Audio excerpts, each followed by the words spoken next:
तुम्हाला महाभारतातला चक्रव्यूह आणि अभिमन्यूची गोष्ट माहीत असेल, पण जर मी तुम्हाला सांगितलं की असाच एक खराखुरा चक्रव्यूह महाराष्ट्राच्या मातीत दडलेला आहे, एक अशी जागा जी 2000 वर्षांपासून जगाच्या नजरेपासून लपून होती, सोलापूरपासून फक्त काही किलोमीटर अंतरावर बोरामणी गावाच्या जंगलात.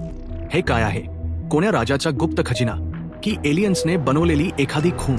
या साध्या दिसणाऱ्या दगडांमध्ये एक असं रहस्य लपलंय जे महाराष्ट्राचा इतिहास थेट रोमन साम्राज्याशी जोडतं. आज आपण उलगडणार आहोत बोरामणीच्या या दगडी चक्रव्यूहाचं महारहस्य. आज शिरण्याची तयारी ठेवा, कारण इथून बाहेर पडणं सोपं नाही. या शोधाची गोष्टच फिल्मी आहे.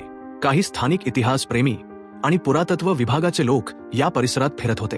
त्यांना वाटलं होतं की नेहमीसारखी एखादी जुनी वीरगड किंवा मंदिर सापडेल, पण एका ठिकाणी त्यांना जमिनीवर काही विचित्र आकाराचे दगड गोलाकार रचलेले दिसले. त्यांनी जेव्हा वरून ड्रोन व्ह्यूने पाहिलं तेव्हा त्यांच्या पायाखालची जमीन सरकली. हे साधे दगड नव्हते, ही एक लॅबिरिंथ होती, म्हणजे एक चक्रव्यूह किंवा भूलभुलैया.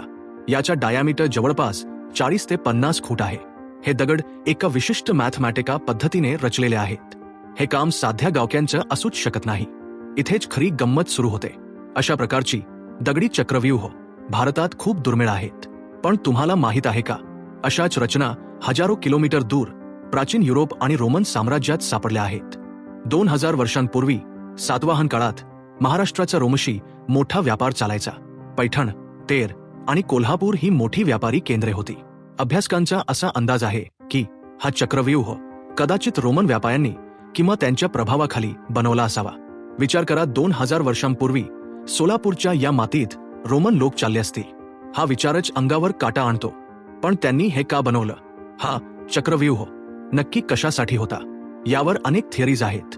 काही तज्ज्ञांच्या मते ही जागा एखादी तांत्रिक किंवा धार्मिक विधी करण्याची जागा असू शकते. या चक्रव्यूहातून चालताना माणसाचं मन एकाग्र होतं असं मानलं जातं. कदाचित हे एखादं मेडिटेशन सेंटर असेल. दुसरी शक्यता म्हणजे हे एक प्राचीन कॅलेंडर किंवा खगोलशास्त्रीय साधन असू शकतं. सूर्य आणि ताऱ्यांच्या स्थितीनुसार वेळ किंवा ऋतू मोजण्यासाठी याचा वापर होत असावा. आम्ही जेव्हा गावातल्या जुन्या लोकांशी बोललो तेव्हा त्यांनी काही वेगळ्याच गोष्टी सांगितल्या. स्थानिक लोक या जागेला भूताचा माळ किंवा चेटकेणीचा वाडा मानतात. अनेक वर्षे लोक इथे जायला घाबरत होते. त्यांच्या मते जर कोणी या चक्रव्यूहात चुकीच्या पद्धतीने शिरला तर तो कायमचा हरवतो किंवा त्याला मानसिक त्रास होतो.